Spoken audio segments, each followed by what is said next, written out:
what is it? Dubai oil wealthy person to support us. It's your everyday person who is just trying to work day by day, try to make ends meet. Right? We've all been there. Some of us are still.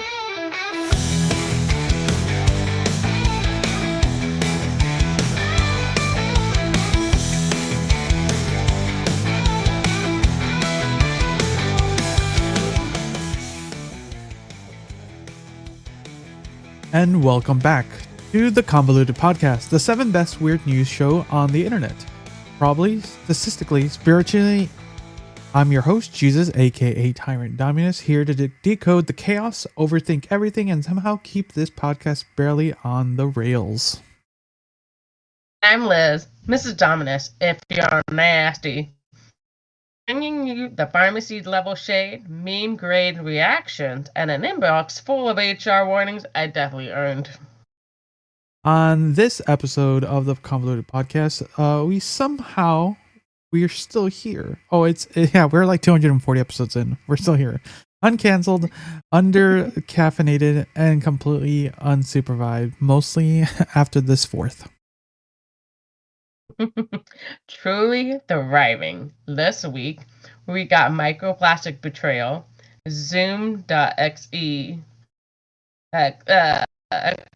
XE in the show, a guy who straight up DIY'd a flight, a 7-11 horror story, and the Diddy verdict that has the internet shooketh. Yeah. First off, science has decided to ruin glass battle for us. Turns out that your eco-chic bougie water might not actually be might have more microplastics than cheap plastic stuff. So congratulations, you're hydrating and digesting Lego dust. We got hackers hitting Mac users with malware disguised as Zoom updates. You downloaded that what you thought was a meeting patch and accidentally installed Skynet. Oops. Third, airport security. Optional, apparently. A man just walked onto the American Airlines flight without a ticket and now facing a $60,000 fine. TSA was probably busy interrogating someone over a bottle of shampoo.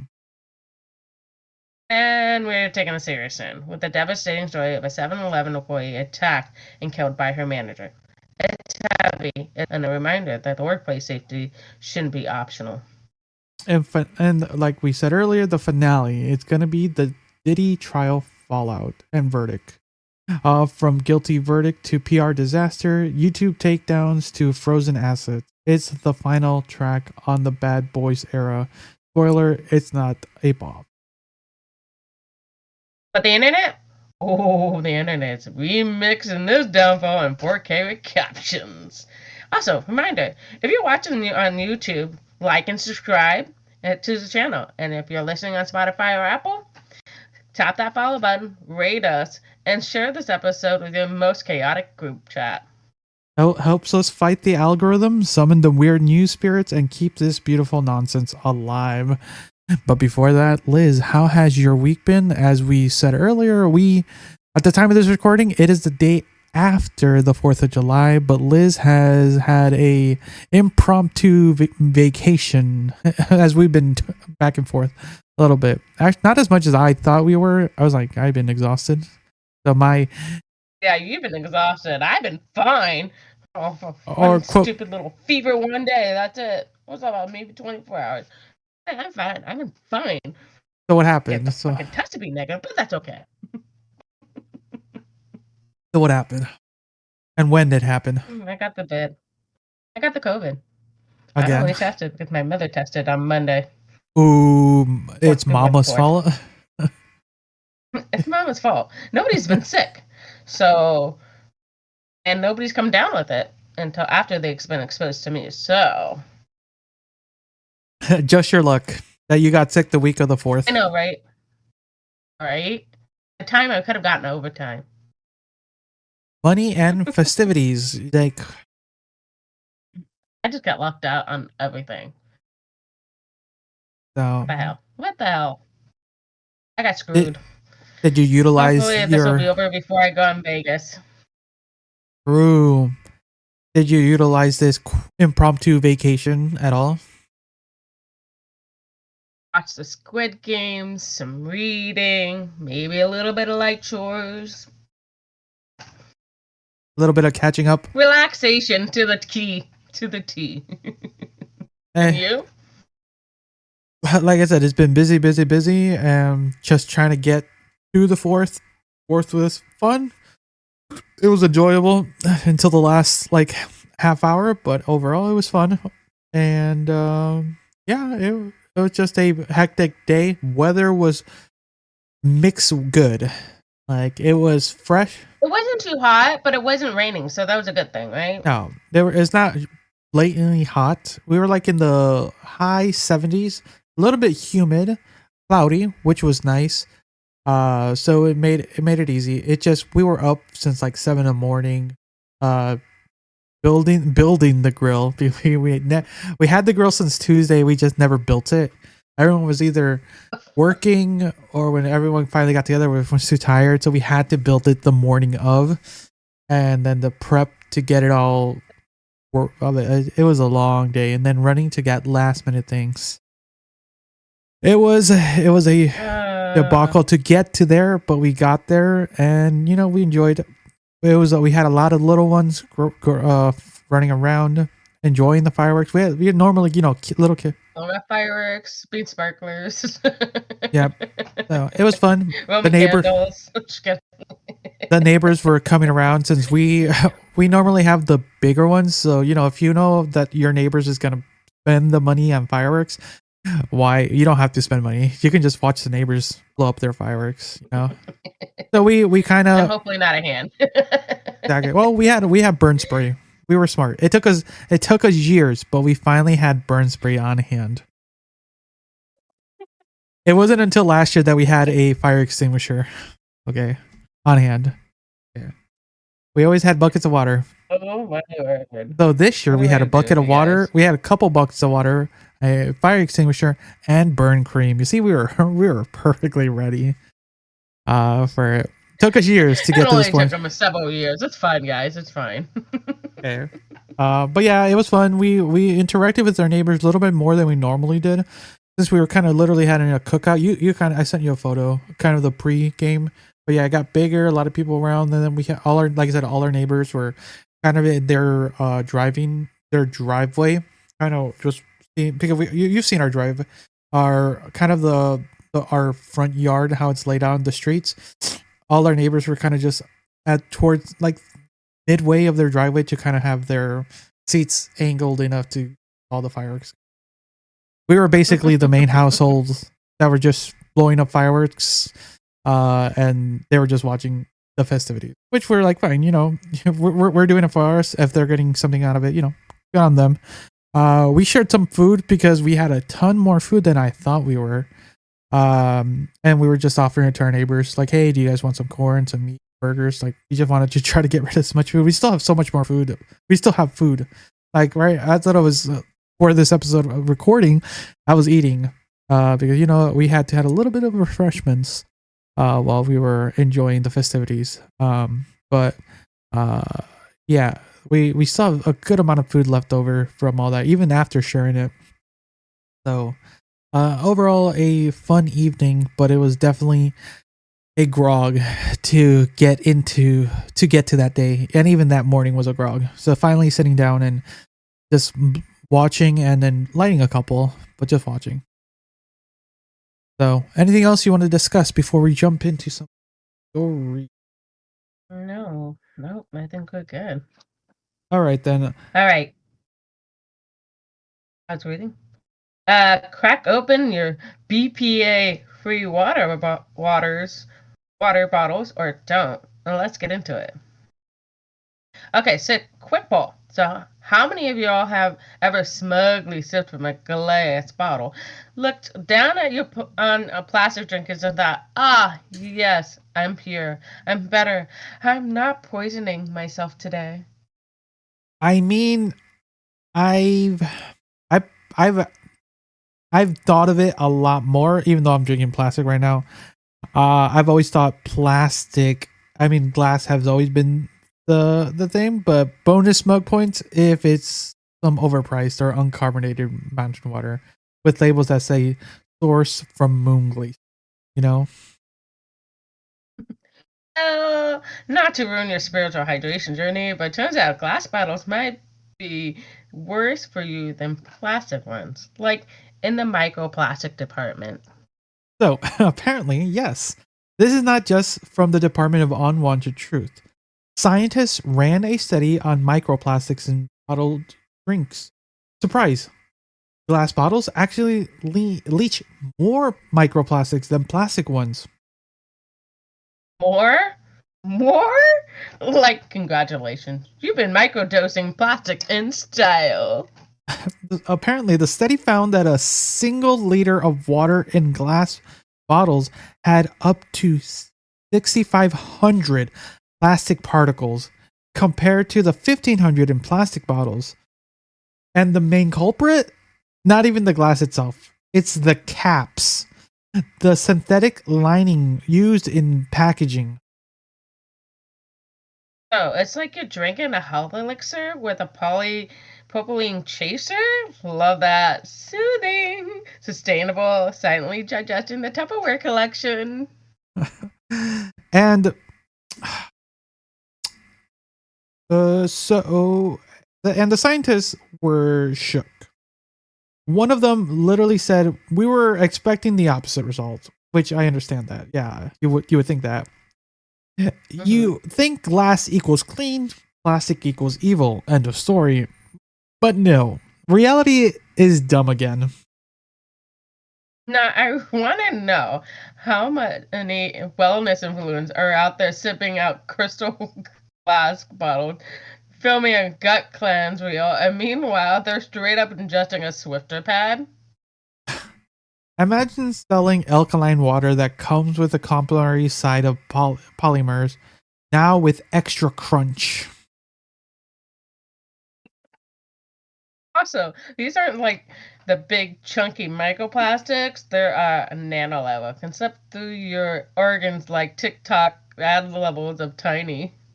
And they link to everything from hormonal from hormonal disruption. I think that's it. Yeah. To gut inflammation, to possible brain and lung damage. We have discussed these before.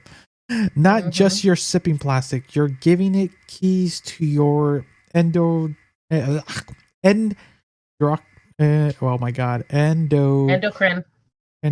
system. Thank you. Endocrine. A cringe.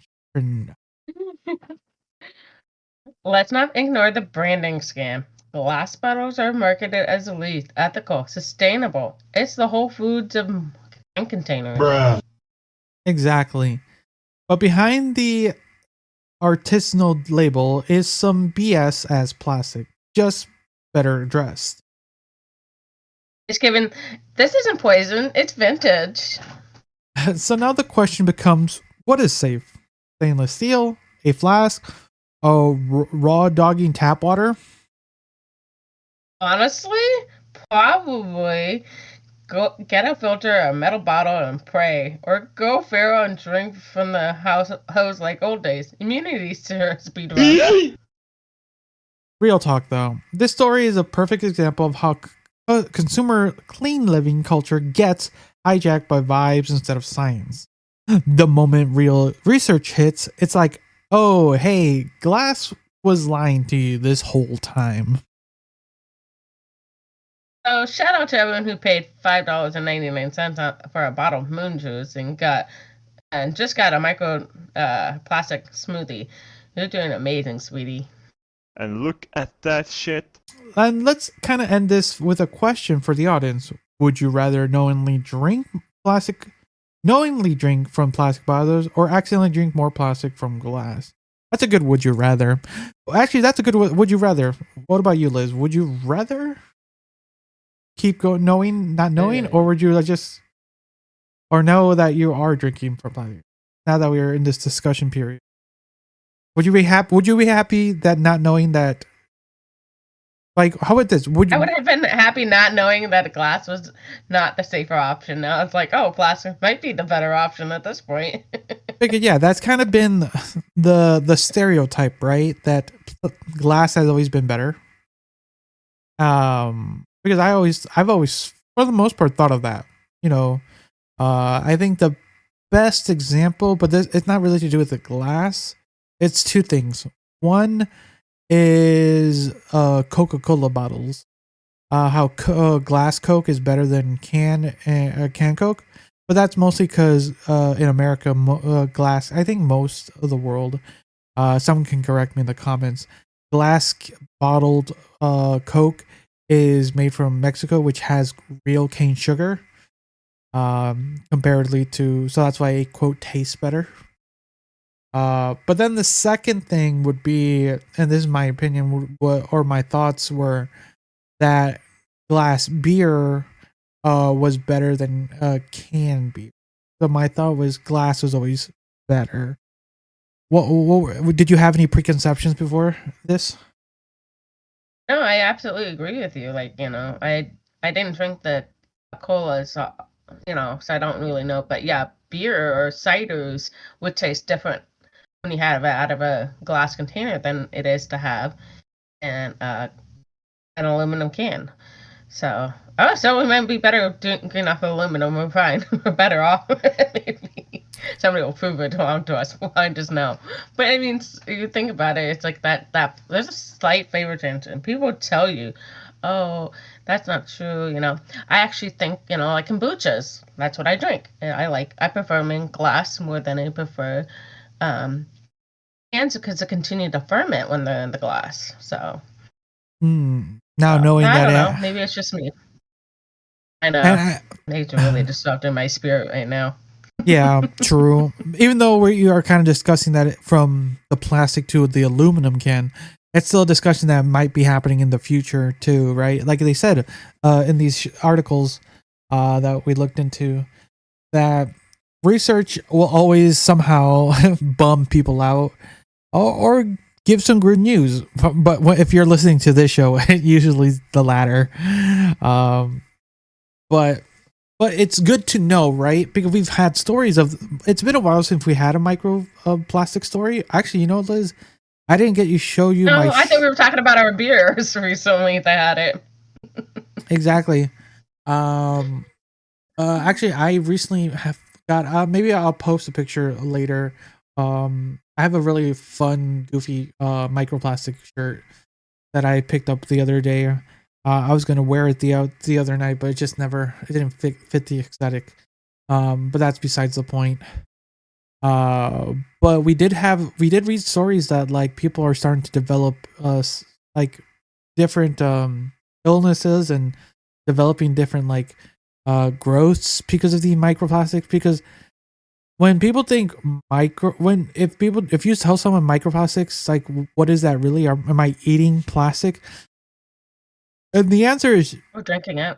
or drinking it. Yeah, the answer is yes, but they are so minimal that it's just bypassing a lot of the internals, right? We could probably deep dive deeper, but it's just the easy answer is microplastic bad, right? We should not be ingesting. Microplastic. Think about it like a dam. You have your free body flowing, and you have these microplastics. But slowly over time, depending on how fast you drink some of this stuff, how fast it will plug up your system. You think about a pipe. You can't go anywhere. Eventually, something's going to die and corrode. So you think about it like that, and that concept, and I know that's how I think sometimes. You think about a dam, not being able to move, but because it takes, just like sand, right? Sand starts to go through, but then eventually the sand starts building up, and then you have nothing going through the pipe. So Exactly. That's a good analogy. But now knowing this, are you gonna be second guessing yourself when drinking between glass and plastic? what difference does it make? I've already been drinking it for how long? We're just discovering it in the last 10, 15 years roughly that Yeah. microplastics exist. I mean, so how many years have I been already drinking it and not knowing it, right? So we're just discovering it now. We're like, oh, well, guess what? Everything's screwing us over, right? Everything in moderation. Moderation, man, yes. It's going through everything I drink, okay? Fun. Can't filter this shit out, so All right, everyone. Like you said earlier, let us know what your thought. Would you have rather would you normally keep drinking uh plastic bottles or accidentally drink more plastic from glass? Let us know down in the comments. But that's enough microplastic munchies for now.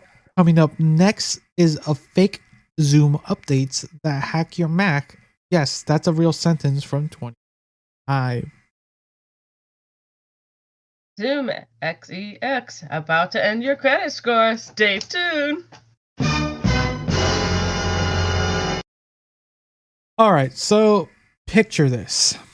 You're about to jump in your 10th Zoom call of the week, and it asks you to install an update, and boom. Next thing you know it, your Mac is live streaming your tax returns to someone in Moldova. Honestly, I've had weirder Zoom glitches, but yeah, this is real people. Mac users are getting hit with high-tech malware disguised as Zoom updates, and it's not baby's first virus either. It's stealth mode, mission, impossible stuff. This malware is fileless, meaning it does not drop anything obvious onto your system. It just burrows into memory, sets up a little Airbnb for hackers, and chills there while siphoning off your keystrokes, files, and probably your browser histories. Sorry for those tab, bro. That's right, it runs into your RAM like a ghost, which means most antivirus software can't even see it. Like MacBooks cost more than used cars, and they're getting hacked by a fake Zoom installer called Zoom Update Real underscore final 123 dot package PKG. This is hitting Mac users, the smug ones, the I don't get viruses crowd. This is a digital karma for the dot damage format. Listen, as someone who ignored Zoom updates for 6 straight months, this whole story is proof that procrastination is a survival tactic. I didn't get hijacked. My outdated Zoom, bulletproof. Are you out of your mind? Honestly, fair. This scam works because people are trained to click update Zoom without thinking. And these hackers knew their audience, stressed out remote workers with 46 tabs open, coffee in one hand, dead inside. Damn.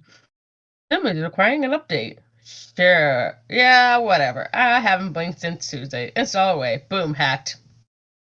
What's wild is the malware gives the hackers a remote access, meaning they can literally watch you what you're doing, like digital shoulder surfing. Let's be honest, if someone was watching my screen, they're just bored and confused. Why is she switching between Pinterest, CVS inventory systems, and 5 open carts for boots that she's not gonna buy? Meanwhile, the hacker over there is like, I just wanted crypto, but now I have 18 tabs of dog memes.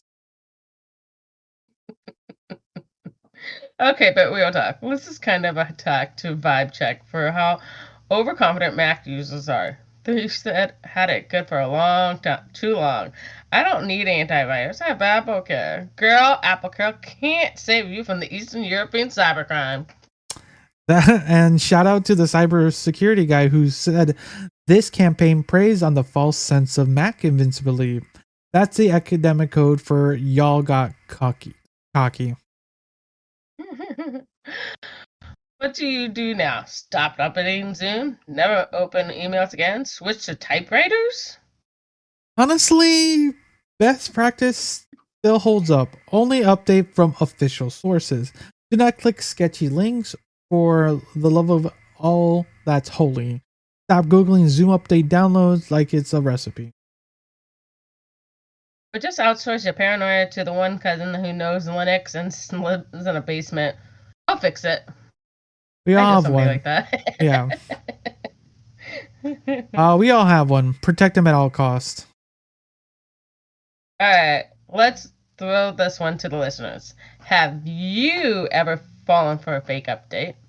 And if not, what's your most cursed tech moment? Interesting. But yeah, this is once again just going back to just security, cybersecurity. We've talked about this multiple times because it's a lot of wild stories happen around this, and this time it's against Mac users, which is more or less the ones who, like we said earlier, are pretty cocky when it comes to their quote security because of their very priority. No, why can't I say the word? It's like they're it's like they're it's like their little ecosystem. Like they have everything in their thing, but when they're using third party apps, they can get maliciously. Luckily, we use Discord for our discussions, which has quote never got hacked before end quote. It's probably had something. I'm not gonna lie, and there no service has never been attempted to. So yeah, we never know. We never know what might happen. So our logs might be getting ripped off at the moment as we speak. Dun dun. Wait. You have a soundboard. Use it. Damn it. Yeah. So, but yeah, it's one of those things. But do you know many Mac people? Probably a handful of people. I don't know how much of them use Zoom. So I have no idea. So that's the other thing. I mean, there's so much better, like I used Google Office, like ones for meetings. So, I mean, you know what I mean? Yeah, I know what you're Google. Yeah, but I mean, like, I haven't really used Zoom in, oh God, how many years? Shit. Too many to count. I know how much it was terrible. And then we found a better, officers and services. So we use those more than anything, right? Like we use Discord and I use Google Meetups for other ones. So. And look what happened to Skype recently too. Oh yeah, and Skype got hacked too and died. Dun dun dun. Exactly. It's just so it's one of those things where it's some of these like services that people used or are trying to use less here and there. But yeah, since Skype died, Zoom had become another alternative. But there are multiple alternatives depending on what's being used. If you look like a lot of these people who were getting attacked were a lot of like corporate people, which that makes sense. You want to try to attack these corporates to get their secrets. And because we mostly use it for a social aspect, right? So there's really very little to nothing that we transfer between each other that is like nothing business oriented, where it's like, oh my god, we can take their credit card numbers or here like that, right? Sure, it's almost out. It's almost stopped out. Bye. Exactly. But yeah, it's one of those things just to be careful what you're downloading or updating, because it can be so habit forming to just click update, right?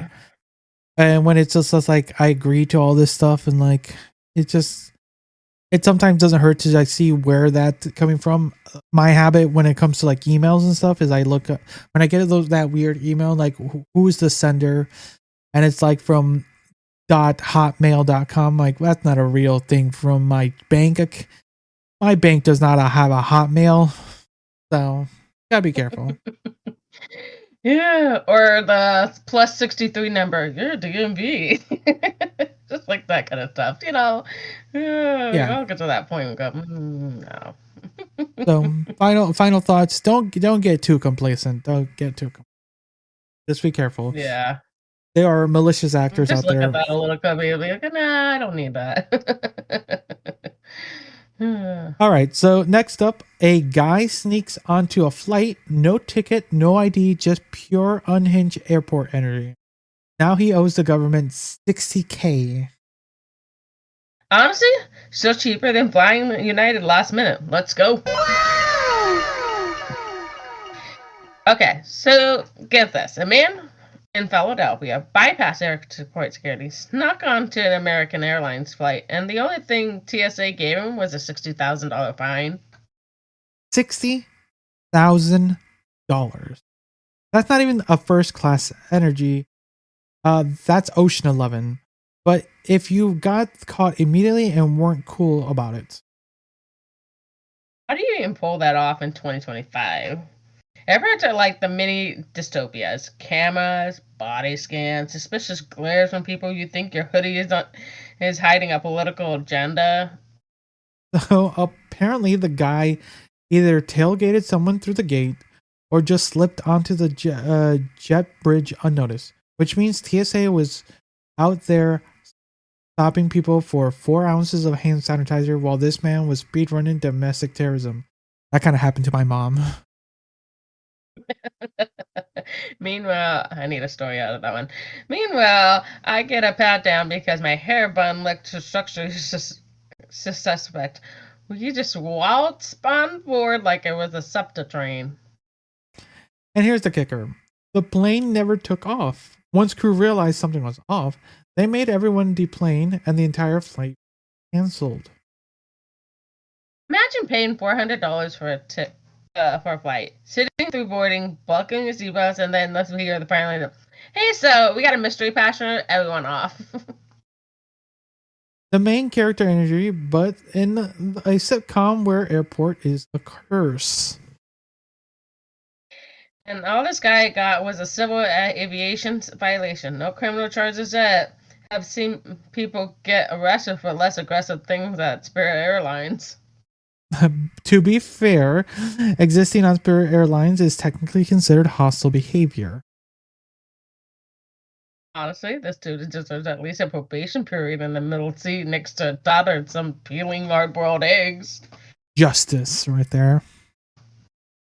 Maybe some seat sticking and some actual feet through the crevices. I don't know. But the bigger issue is this. How did this happen? Do we all have this performative security? Take off your shoes, get your laptop scoped, and go. Someone can sneak into a plane because Gary at the Gate 14 took a smoke break. It's what security pros call the illusion of safety. The systems look secure, but it only takes one tired agent or confident dude in khakis for the whole thing to fall apart. Out here throwing away water bottles and praying our lotion doesn't set off federal alert. Meanwhile, this guy's like, don't mind me, just manifesting a free flight. And let's not ignore the fact that the $60 flight might be still cheaper than booking the flight last minute. It's like the real punchline here. American Airlines, you could pay $610 to sneak on and $60K, your choice. Let's see. But do not do that. The FBI listens to this podcast now. We're joking mostly. Yes. So yeah, we're not advocating for people to sneak into planes. Yeah. So, I'm like $60,000 could be, private jet, bitch. I don't know but if that's yeah, worth it. it's crazy. That one thing I'm sorry you didn't get arrested or some jail time, right? Just a fine. Right?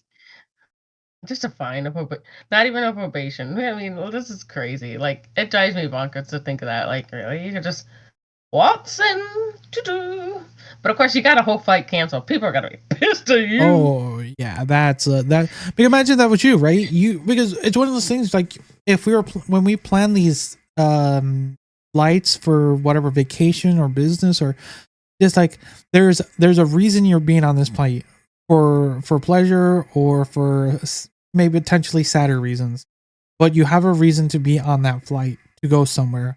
And the second it gets canceled, it can be devastatingly annoying. Because one, not everyone, goddamn, security, just being in security alone is a struggle, just waiting. And then you have to wait for the plane. It's like, it can be an hour to 2 hour escapade. And that's not counting the ride there, right? It is annoying. Right. So going through all that trouble, then to get canceled... Not just that should lead to a little lawsuit to this individual, because as much as he got away, just almost got away with a quote free flight, which would have been a whole other debacle, right? It's interesting thinking about how anyone can do this, right? It's not impossible. Definitely, some people might be able to get away with it more than others for reasons. But definitely, it's just never know. It just adds another layer because now, planes. Luckily, we haven't heard as many plane falling from the sky stories as we have late last year. Mostly last year. Last year was like almost every other month a plane was falling from the sky. And then we haven't really talked about one day. Well, yeah, one damn company. Yeah, one damn company. And we will not speak ill. We will not speak ill because I'm about to fly. I'm about to fly soon. And we will not speak ill will of the company. We would like to keep living. So exactly. But I feel like it's yeah. I think there should be a little bit more reprimanding. I mean, that's like straight up like anybody could do those. I mean, I am surprised you got past that but I'm glad that the flight manifest goes, we have one extra person. We're not supposed to have this extra person. And you realize that all of them have signals, right? They all like light up in the like little kiosk. I'm not quite sure exactly, but I have a feeling like everything lights up. There should be an empty seat here. There's not an empty seat. What's going on? So there's that. That makes it just a little sus. exactly. So just note that there are apparently there's easier ways to do it, but let's do it the right way. Make it easier for everyone because everyone's there, everyone's suffering. Don't make it harder for yourself and the people around you. Right. Don't be an asshole. Okay. Coming up next, we hit the brakes for a heavy one. A tragic, violent story out of LA involving a 7-Eleven manager, an employee, and the kind of workplace horror that reminds us how broken these systems really are. It's raw, it's real, and we're going to talk about it seriously. So stay with us. Are you out of your mind? So we're shifting gears here for a minute. We're about to talk about about what we're about to talk about. It's not funny. It's not memeable. And honestly, it's one of the hardest stories we've come across this year. Yeah, no bets on this one. Just facts and a lot of feelings. So earlier this week in Los Angeles, a 24-year-old 7-Eleven employee named Ivania Ramirez was violently attacked by her assistant manager inside the store where she worked. The attack was caught on surveillance footage. It was brutal. I did watch it. It is brutal. I don't want to watch it. No, I don't want to watch it. She was taken to the hospital and declared brain dead and later died. This whole thing started with what sounds like a regular workplace argument. Tensions, frustration. We've all been there, right? But this escalated fast. The assistant manager, still unnamed publicly in some reports, threw a glass bottle at her, tackled her, and according to witnesses, sat on her chest for several minutes. As in physically restraining her from breathing. There's footage of this. The attacker straddled her and did not get up. She lost consciousness before paramedics even arrived. And after that, the manager just left the store, got on a bike and rode off. The woman literally biked. Literally biked away from a homicide. That's where we are now. So the LAPD has called a homicide investigation, but as our recording, the suspect still hasn't been caught. When I was looking into this, it's still not been caught. And the part of what makes this so unreal, there's footage. Like I said, I watched it. It's definitely hard to watch. There were witnesses too, but no resolution.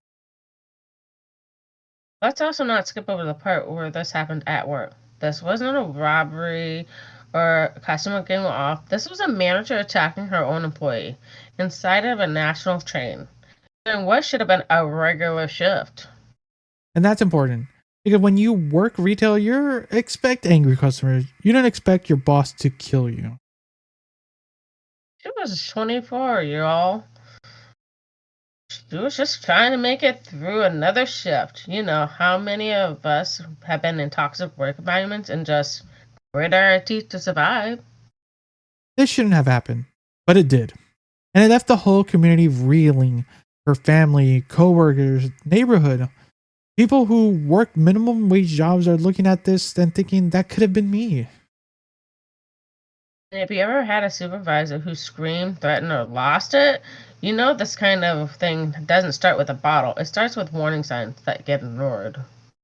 So that's where we're leaving this part of the story with the facts. A young woman was attacked at her job. Her attacker fled and hasn't been arrested at the time of this recording. And the entire system that's supposed to keep people safe didn't. In the next portion, we're going to talk about the aftermath, the failures, and what could have been done differently. Because this isn't just about the case. It's about the thousands of people going to work every day hoping they make it home. So stay with us for this matter, but we're going to discuss this, what happened. So how are you feeling after hearing about this story before we continue? I think I posted it, didn't I? Or did you? I can't remember. But either way, I didn't realize it was actually another female attacking another female. I didn't realize that. I thought it was a male, but... Ooh, Liz already profiling, but you know anyone can it. But that's us kind of giving a little bit like joke to this heavy matter. It's hard not to when it's definitely a devastating one, because for most of our listeners, we have a lot of the common working people. We have not found our Dubai oil wealthy person to support us. It's your everyday person who is just trying to work day by day, try to make ends meet, right? We've all been there. Some of us are still there. And that is so harrowing to hear. And if imagine, like I said, I saw the video. It's like, it's long. It's a very long video to watch, and it's not definitely will leave you just with your stomach turned. And like it says in the articles too, like there were witnesses to this. So it's devastating. What else did you want to discuss now that you know a little bit more about the story? Who wants to go to work in that environment and then you think you're fine? Or what HR wasn't taking place? There's a lot of questions, I guess. It feels relatable. It feels almost relatable. Not to the extent that, but to be like in that, like almost a toxic environment, like, holy shit, like I don't want to be a part of it. Yeah. Like you and me send each other memes of this idea. But it's not impossible. What's disappointing is there's probably other cases, not to this severity, but it could turn into this high level of depravity, right? Because there's a lot of hostile work environments out there, and people just kind of take it, and it's so annoying to be in such an environment and work environment where you're just forcing yourself to be there just to basically make the money you need to survive. And it can be very detrimental to your mental, that like, why are you putting yourself through all that? And then to potentially get to this extreme, depending on the opposite offender, right? Like sometimes offender doesn't have to be verbally or physically, they can be mentally abusive, and it can just hurt you in a silent way, which would lead to other things, which is very disappointing. Like there's multiple different people out there who are suffering silently in situations like this, but this was one more in the limelight because of how visceral it was. But there are people out there just suffering silently because of their quote offenders in such a work environments. But it's this Or you one. can't get out of the job because you can't get that nice review for the next one. So Exactly. Or you just won't be able to, or you won't be able to get food on your stomach or had a roof over your head. You're just stuck there. You're stuck there. So let's continue with this story. So here we are, a 24-year-old woman dead. Her manager is still out there, and the internet's already moving on because tragedy doesn't trend for long unless there's a celebrity or a catchy hashtag to it. And that's the part that pisses me off. If this happened in a boutique store in West Hollywood, if it had a glossier aesthetic, there'd be a true crime documentary in production by now. But this was a 7-Eleven, a minimum wage worker, so the algorithm just shrugs. Exactly. The story gains traction locally, but national media coverage was minimal. You had to be online at the right moment to even see it. That's why we were able to kind of catch it in our net. Let's talk about what could have changed this. First, where was the safety protocol? Do these stores have panic buttons? Trained staff? De-escalation policies? And even if they do, who enforces them? Franchises like 7-Eleven operate under this hybrid model where corporate takes the profits but pushes liabilities to individual store owners. That makes accountability muddy. Real muddy. That's how dangerous people slip through. Toxic bosses, untrained hires, reports that go nowhere because it's not our store technically. The red flags fall through the cracks. And it's not just about corporate structure, it's about labor conditions. Long hours, understaffing, no protection, minimal training. You're putting stress out people in pressured cookers with no release valve. If you ever worked customer service, you know these environments can go from tense to hostile fast.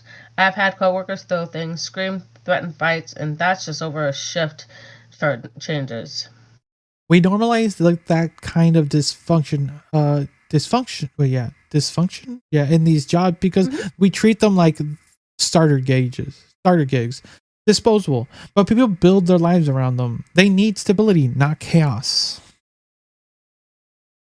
And this kid really was stuck in a power dynamic where the person paid more with more authority was the one who ended her life. That's a systematic failure on top of a personal tragedy. This should lead to more serious questions about mandatory background checks, mental health evaluations, reporting protections, and employee safety policies because it can't guarantee safety inside your store. Then you failed before someone even clocked. I'm not saying this was inevitable, but this was preventable. The system could have caught this. Someone knew something. Someone heard her talk about being uncomfortable. No, you just don't go from fine to homicide without warning signs. The question is, who was listening? She didn't get a second chance. So the only thing we can do now is make sure no one slips through the cracks like that. Raise hell. Call it out when workplaces are unsafe. Demand better from companies that make billions and don't want the liability. And if you're out there working retail, food service, night shift, you deserve safety. You deserve respect. If someone in your workplace feels dangerous, say something. If no one listens, say it louder. And for everyone else, don't let this story disappear. Her name was Ivina Ramirez. She mattered. So, yeah, those are some good things to discuss. Definitely voicing your concerns is a big one because if you don't say something, nothing happens. If you don't see something, say something because it's like I was saying earlier, if sometimes it doesn't have to be like a physical altercation, a verbal altercation. It can be a mental altercation. Just these little nabs at people. uh, just little jabs can build up into something that then becomes a like foundation to. I saying workplace bullying sounds like I'm putting light on it, but it can become that, and bullying can escalate to more hostile. You've seen it in high schools. It's no different in the real world, unfortunately. Yeah, I had to. Just because we've seen it. It Yeah, hasn't stopped. Exactly. A lot of people, when we're going through training process, some of the younger people who are coming out of the high school and they start to see things in their first few weeks, I tell them like, you got out of school, but you're not out of the social circles. You're just in high school too now. That's how the world works. I'm like, really? Mm-hmm, yep. Absolutely. Oh, absolutely. The cliques, the I'm better than you crap. Yeah. Mm-hmm. Exactly. I've seen it. Who's got the money? Who doesn't have the money? Exactly. And but now that you're on the outside world, it feels like you're more alone than ever than you did before. So I don't know if you remember that song about welcome to adulthood. You still want to who's banging who's the higher up and who's the lower end. It's still, I can't remember the song off the top of my head. People help me out, yeah. But yeah, do you know? I feel like it's still relatable to this day. I still listen to that song sometimes when I'm really down on myself. Yeah, high school you haven't really left high school. High school's still there. Congratulations for going up and growing out of high school, but you're still in the cliques. There's still a clique. So once you remember that song, let me know. If someone in the comments know what that song is, let us know. But yeah, do you have any final thoughts? Any final thoughts on? I think it sucks. It's sad. I feel for this family. I feel this is horrendous, and 7-Eleven should step up and offer to help pay for these damages. And I hope they catch that bitch, because she deserves to go to jail for killing another human being who was her coworker. Okay. Not for, yeah. Nope. That bitch gets what she deserves. All right. Deep breath. When we come back, we're shifting gears again for our final story of this episode. The Diddy trial, the verdict, and the cultural fallout of watching another celebrity's empire collapse in real time. Buckle up. It's going to be messy.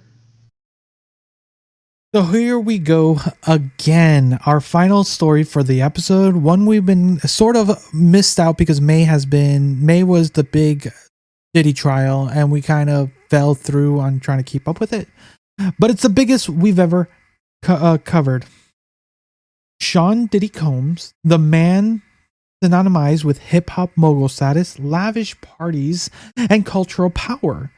He finally was in the courtroom, not as a performer, but as a defendant.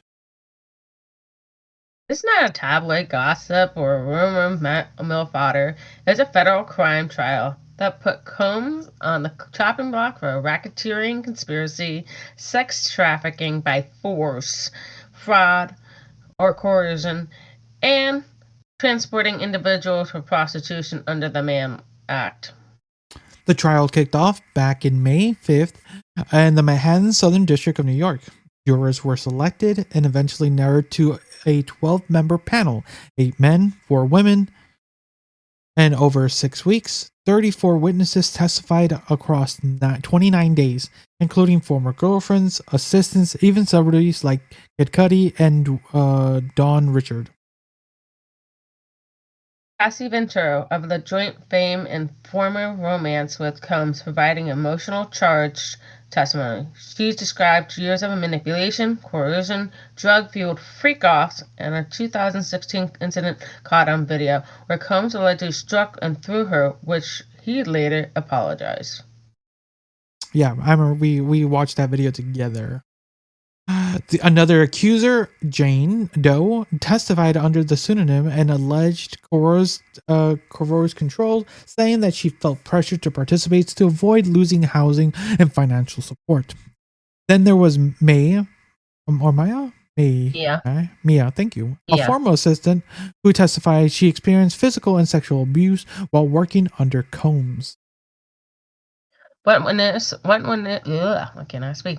One witness, you heard that right. One witness described working at the Combs home during those infamous freak-off events, which allegedly involved drugging, filming, and exploitation. These weren't just wild parties. According to the prosecution, they were sexualized events used as tools of coercion and control. The prosecution argued that Combs' vast business network and entourage functions like a RICO-style criminal enterprise, alleging he recruited and moved people across state lines for non-consensual sex, using power, money, and intimidation to trap them. The defense did not call a single witness. Combs declined to testify. His legal team, led by Mark Agnifilio, Nicole Westermoreland, Brian Steele, admitted he can be physical, but framed the allegations as either consented to or part of a toxic relationship, not criminal behavior. They called this case an overreach. Nuanced relationships criminalized unfairly. All of this was aired in court while Combs remained detained, held in the Brooklyn federal lockup since September of 2024.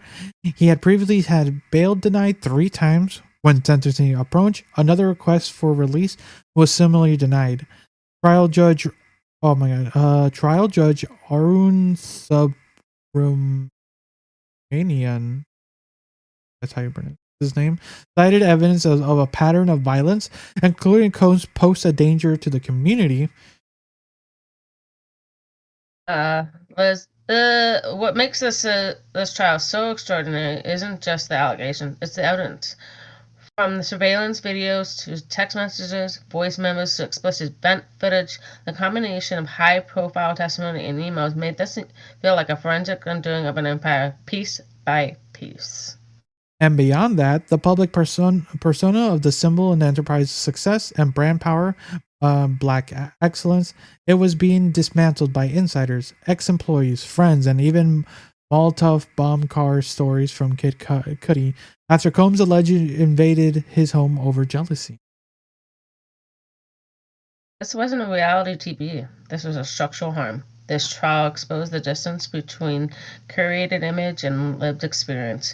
No plastic lyrics, real life tech. Then came deliberations on June 30th. The jury retired, and after 13 hours, over 3 days, initial verdicts were reached. And on July 2nd, 2025, the results streamed into court. Not guilty for racketeering, conspiracy, and both sex trafficking counts, but guilty on 2 counts of transportation for prostitutions, one involving Cassie, one involving Jane. Sorry, my thing closed on me.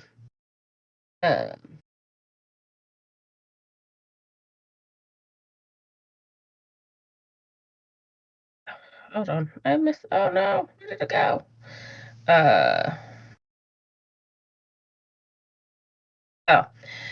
There's a lot to unpack here. But let's pause. A man indicted under RICO laws that carry potential licenses was acquitted of those most severe charges, yet convicted on lesser counts that still carry up to 10 years each.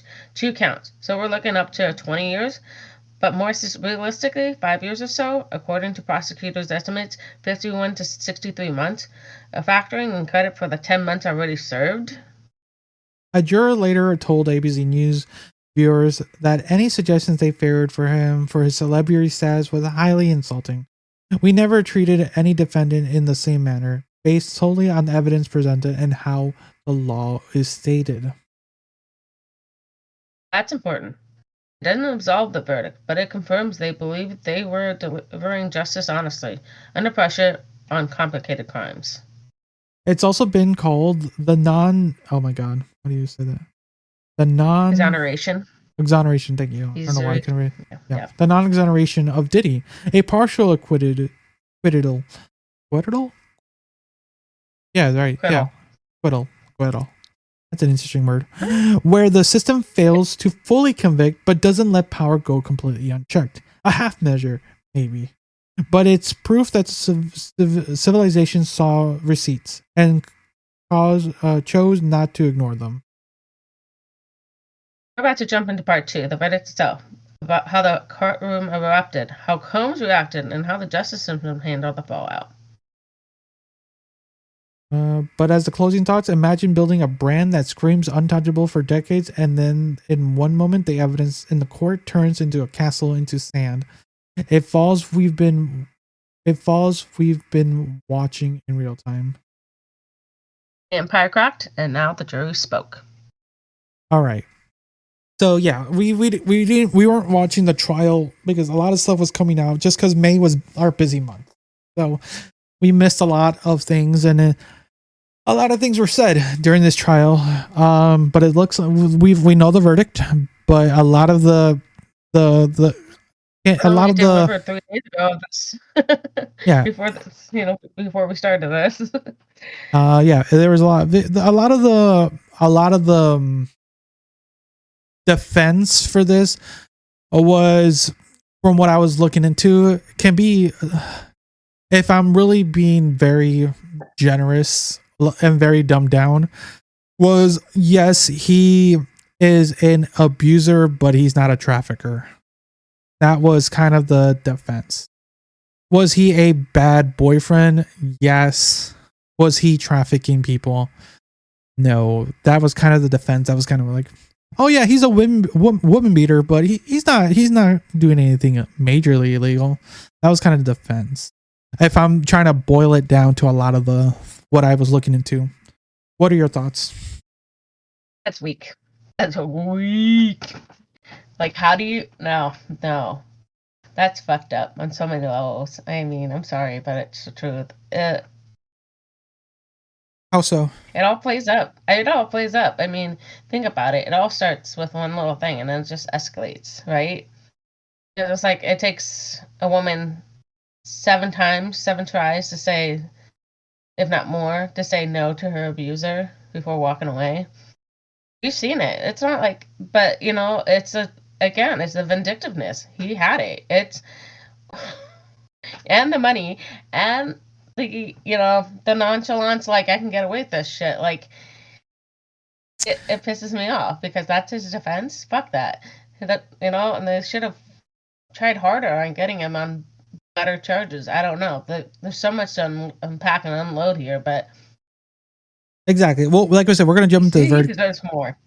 He probably does. The thing is, by law by the word of the law, we know he was beating a lot of the women. There was a lot of these parties. That is true, right? We've seen him beat a woman in the video. We watched that together. But that wasn't the case that was present. That wasn't the things that were like he was on trial for was he physically abusive to his. Those weren't that wasn't what he was being. So that's the thing. Those weren't the cases.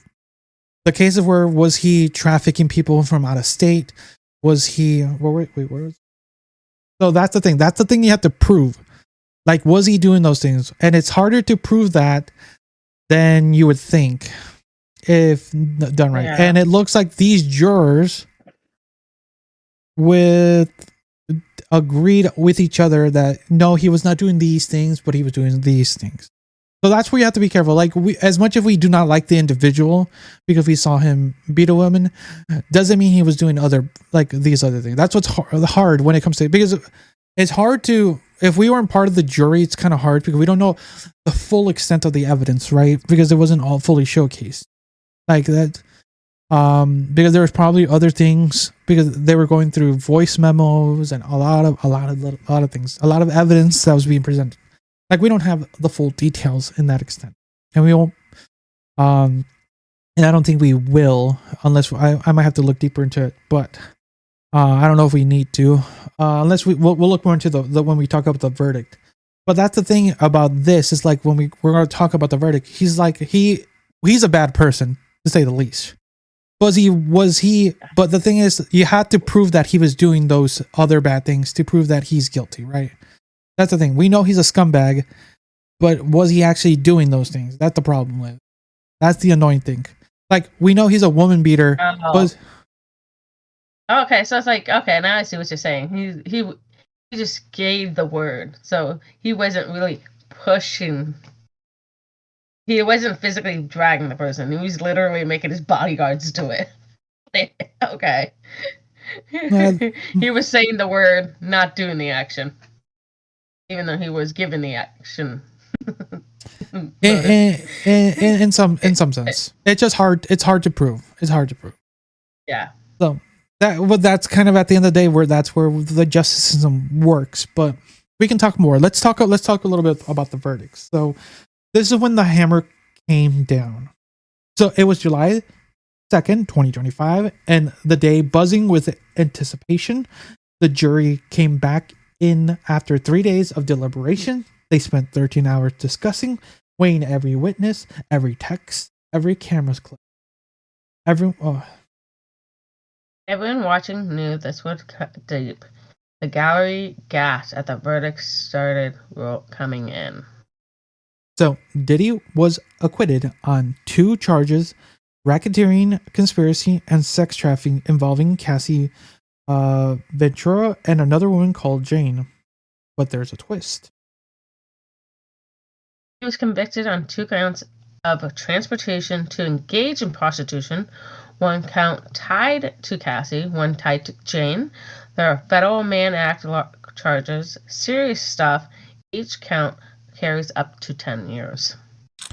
That room in Manhattan courts felt like it held its breath. The verdict was not what many expected, but not a full win for anyone either. For context, Combs' bail request was denied again.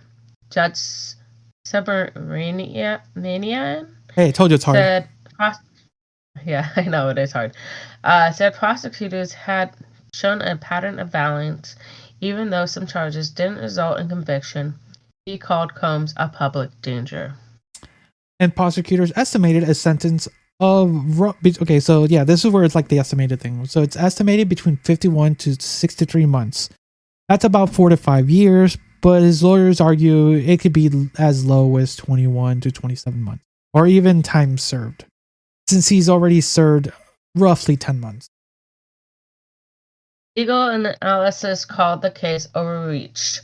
They criticized it for treating alleged abusive relationships as a mob-style crime rings, which may have alienated jurors. The Atlantic described it as a limitations of Me Too era prosecutions.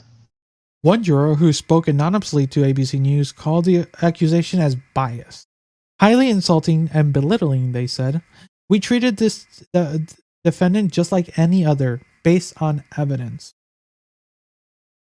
Inside the court, Combs barely moved, but scenes afterward, he pumped his fist when the first not guilty was read, then mouthed, "Thank you" to jurors. He later leaned toward family and said, "I'm coming home, baby," kneeling in prayer as laughter and applause echoed. His defense team called it a great victory for Sean Combs and for the jury system. Interestingly, People reports his lawyers said Combs had been a model prisoner and planned to present evidence of his behavior in domestic violence interventions programs at sentencing. Point. The trial featured 34 witnesses over 29 days, names like Cassie Ventura, Jane, The Punisher, Sheree Hayes, and even Kid Cudi and Don Richard testified. Stories included drug-fueled freak-off, surveillance videos, beatings, and Cassie spoke of being trapped in a performance with no escape. So how did this split happen? Business Insider noted jurors may have believed the behavior was toxic, but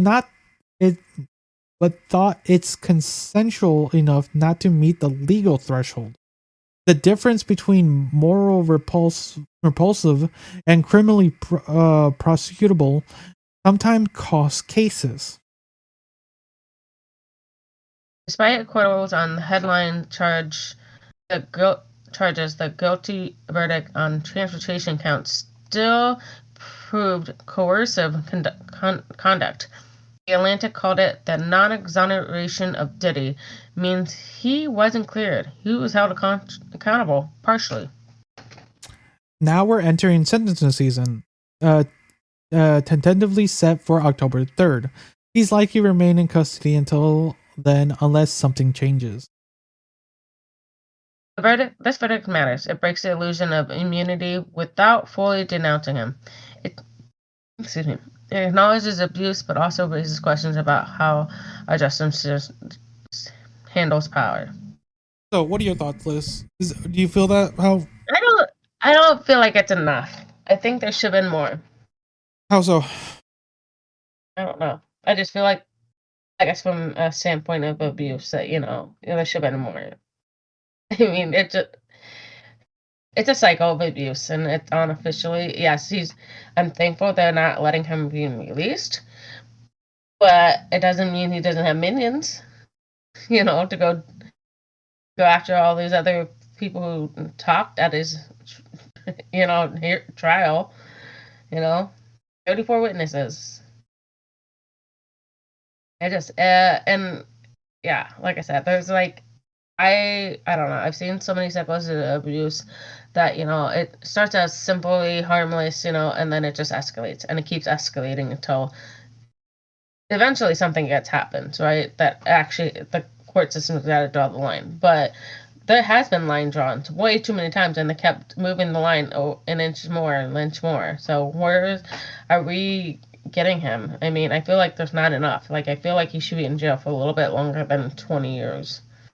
So, and apparently it sounds like he's only getting 5 out of this shit. So, what's it? Let me look what Insider said. Well, 10 years. Max 21 to 27 months. So what's that? 2 years? It's only 2 years. 27 months. Yeah, 24 is 2 years, but yeah, we're looking at about 2 years, and they're trying to get him for 10 months already served. So he's gonna be out in a year. We're looking at probably a year, a little over a year.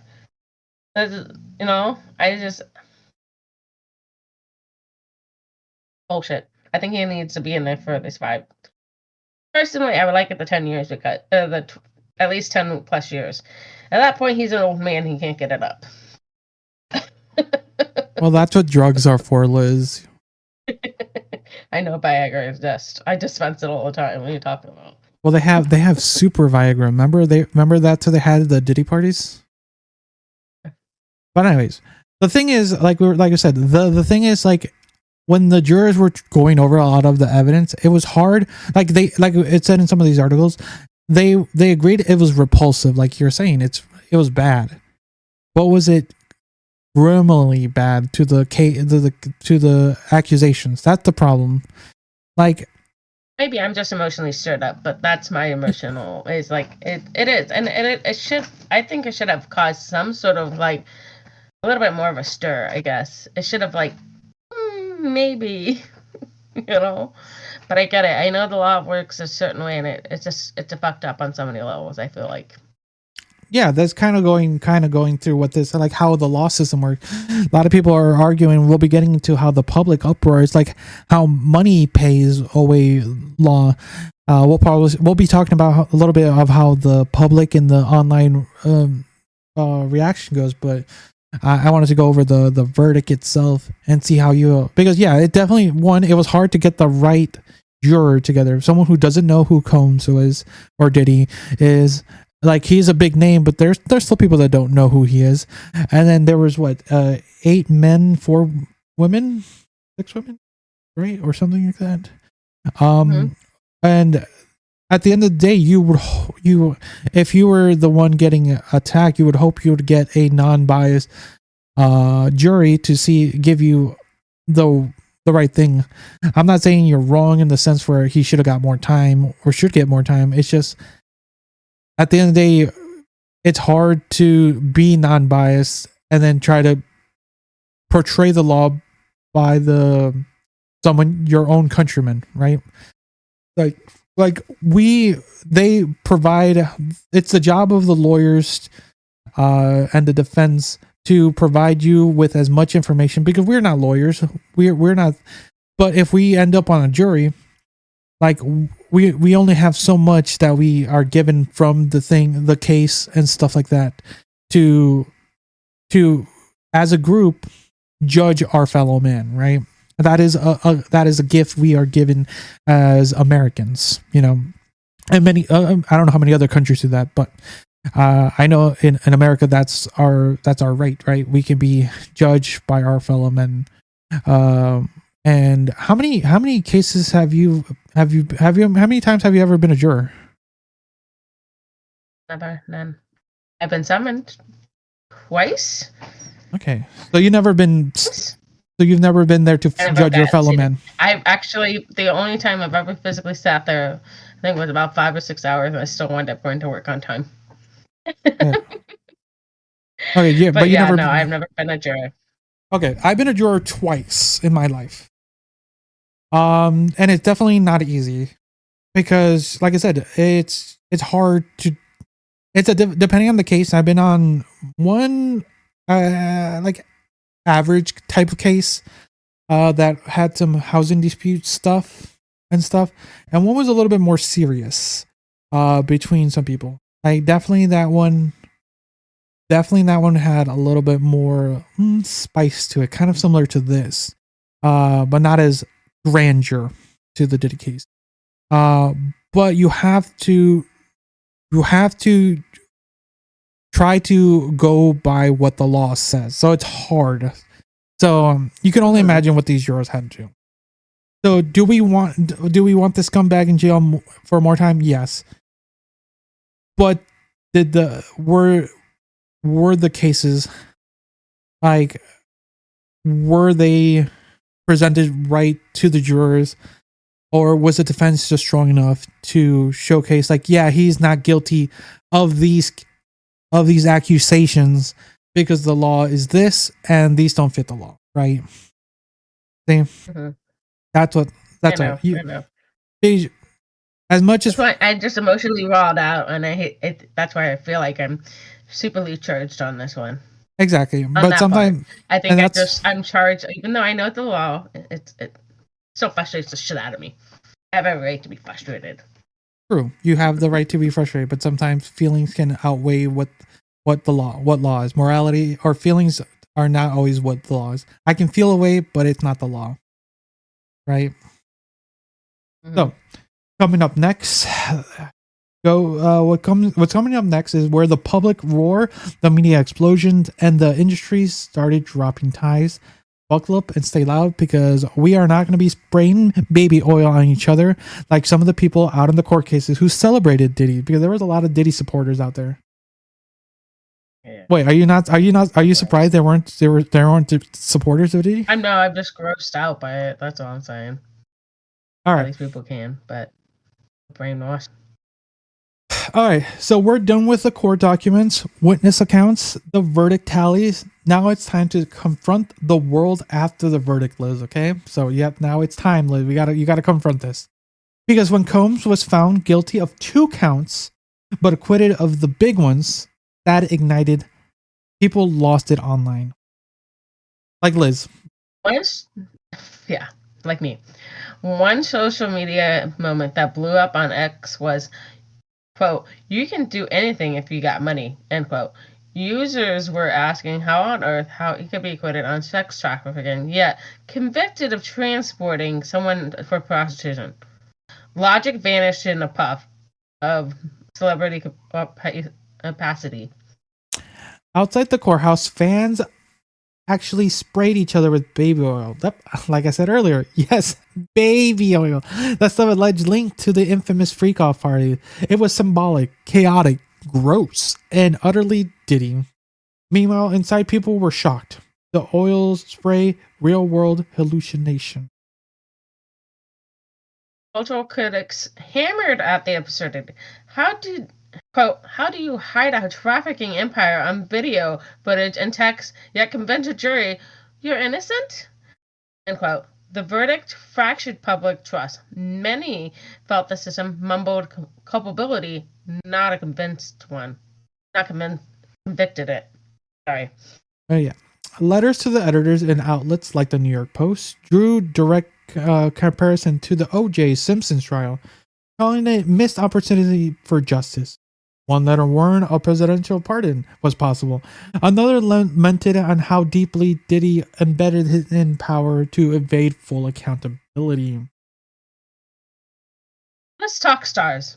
Abiy O'Day, once signed under Diddy label, reacted saying the verdict made her physically ill. Kesha altered her lyrics to fuck P. Diddy. Rosie O'Donnell called the rule a fucking joke. Meanwhile, 50 Cent celebrated calling Diddy gay John Gotti and teasing a Netflix document. Ultraviolet, a survivor advocacy group, called the split verdict proof of the systemic failure. Cassie Ventura said that she paved the way for convictions. Even over 50 civil suits are pending against Combs, continuing the fallout of the verdict. Streaming and radio numbers cratered. Brand partnerships disappeared. Macy's pulled John's Revolt, cut ties. Right? Howard University revoked his honorary doctorate and a $1 million donation. And new music streams spiked during the trial. They dipped nearly 10% after the verdict. This isn't just legal damage; it's financial and cultural collapse. The media labeled him unmarketable, linking his downfall to Weinstein or Kanye era implosion. Entertainment Insider started quietly distancing. Deals evaporated, his empire wavered on its axis. Beyond celebrity drama, the verdict lays bare the limitations of prosecution coercive control. The Guardian called it proof that our legal system can't fully address domestic violence, especially with powerful men. The trafficking charges, a workaround for legislation gaping in an intimate abuse law. The case forced the court of law to evaluate decades of behavior and still settled for partial truths. The Atlantic called it a oh my god, I just read it earlier. Can I read it? Exoneration. Thank you. A non-exoneration of Diddy. And it wasn't clear, but neither was he. Fully punished.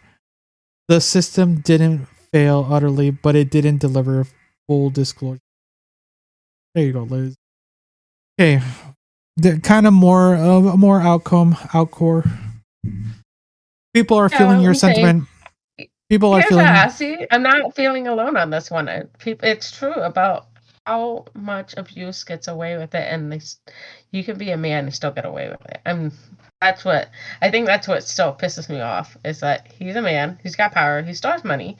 He might be frozen, but he still has access to some money. He just got back $1 million from the Howard University. I mean, honestly. Right, then correction, Liz, powerful men can get away with it. And then, and I was thinking about him getting pardoned, because him and Trump were like buddies. It's cool. They were partying at one time, on another at a freak off. We all know. There's the links. I'm just saying, it wouldn't be a surprise either. But yeah, I'm glad people are just listening. So nobody's playing his music. I'm glad they're speaking up and saying something. It might be small, but it does hinder. Yeah, he took a major hit, and very few people will probably ever work with him moving forward, because to this point we already know, and he's been labeled as a one who I remember. I think I don't want to be misquoted here. He is, what is he charged with? Abating prostitution. Let me make sure. Give us 1 second. 2 counts of transportation to engage in prostitution. So that's what he is. He's engaged in 2 counts to transport. What does that mean?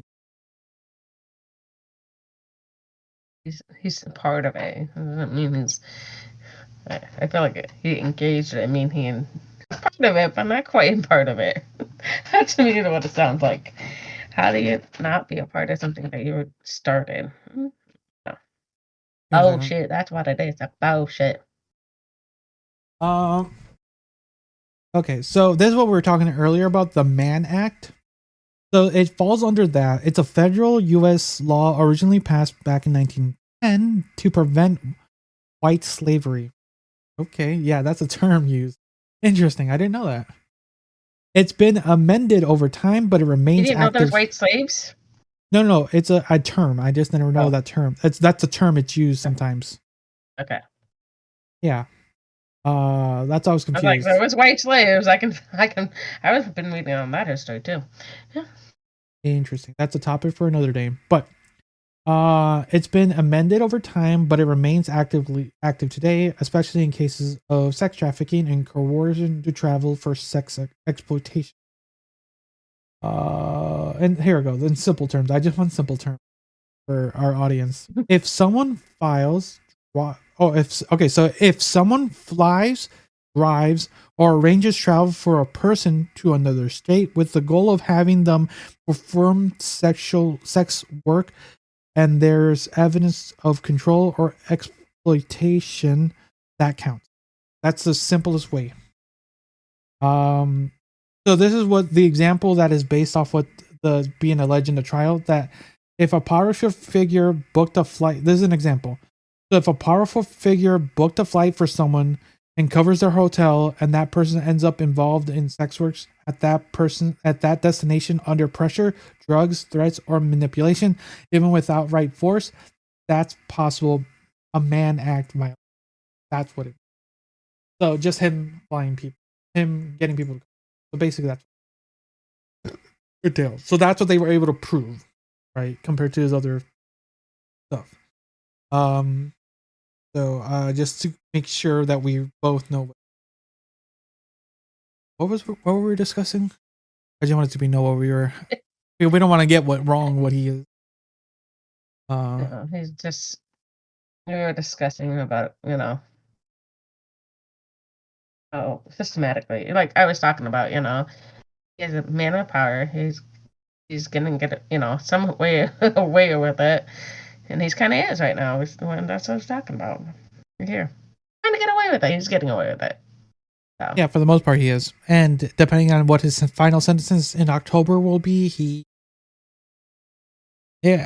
minimum he'll get 2 years for all this. And then get the granted serve the time, so he may only really serve a year.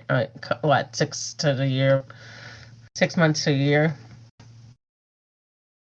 Yeah. Stupid. All right. Your turn, listeners. Does the social justice impact feel more important than the legal sentence? Can Diddy ever rebuild? Or is his public trust irreparably broken? Will we see a docuseries that changes minds or cements narratives? What would happen next? Civil suits? Legislative change? We're taking your thoughts, comments, text, DM rants, and bring them on. Because now that the verdict is fading, the real work remains. What do we do with what we now know? That's the full arc. The empire on trial, the verdict partial and painful, and a reaction that shook more than this court case. And there it is. This episode in the books. We covered dogs with dentures, meatball hacks, sack, about nuclear, slow burn drama. Wait, the fuck? We didn't talk any about that. I know, right? Oh, what is going on with her? I mean, everything. Meatballs, mayhem, mouth guards, muzzles off cocktails. Wow, this is crazy. And a messy courtroom. Monologues. You can't write this stuff up because it's better than Netflix exec in 2020. What is going on? Oh, wait, hold on. We're talking it's the about last water one. bottles. Here we go. Yeah, there it is. Like, what the heck? What the heck was? I wonder what that's from. Interesting. What were you doing? Interesting. I'm gonna have to have a word with them. So we watched an anime fight over water bottles, and the YPD officers kiss asphalt, and a man named Puff Daddy tried to dance his way out of federal court. And he only half succeeded. Like, bro tried to be bad boy for life, but the jury said, hey, bad boy for maybe 51 to 63 months. Maybe actually just. It is what it is. There it is. The catchphrase slaps harder than Diddy's alibi. Well, we'll see how many platforms remove us for that one. Shout out to Microplastics Showdown. Never forget the AI-generated meatball email chain that took down a finance guy. We live in the dumbest timeline. Or the cosplay dude in the 60K fine after sneak fight, who escalated the anime water fight into a borderline UN incident. Peak drama over hydration. 7-Eleven manager, scooter jousting, rainbow rage, and an airborne wig. It was giving fast and flamboyant drift edition. And of course, Diddy's verdict, the most serious story we've ever tackled, from freak-offs to federal court, from shiny suits to shattering reputation. There's before and after line in the hip-hop culture.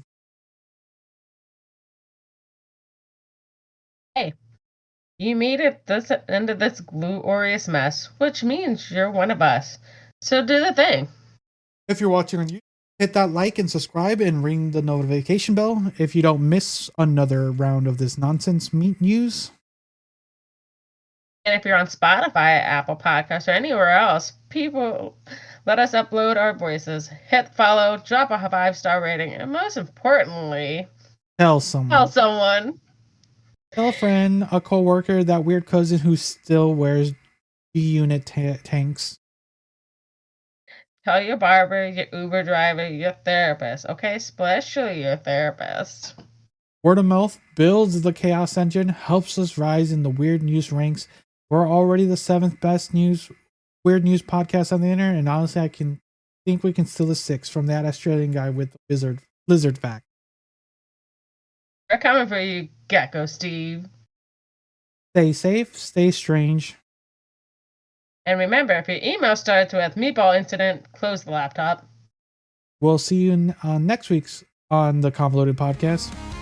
Bye. Bye. Anything aboard after 93 can't cook. All they know is McDonald's charge their phony hot chip and lies.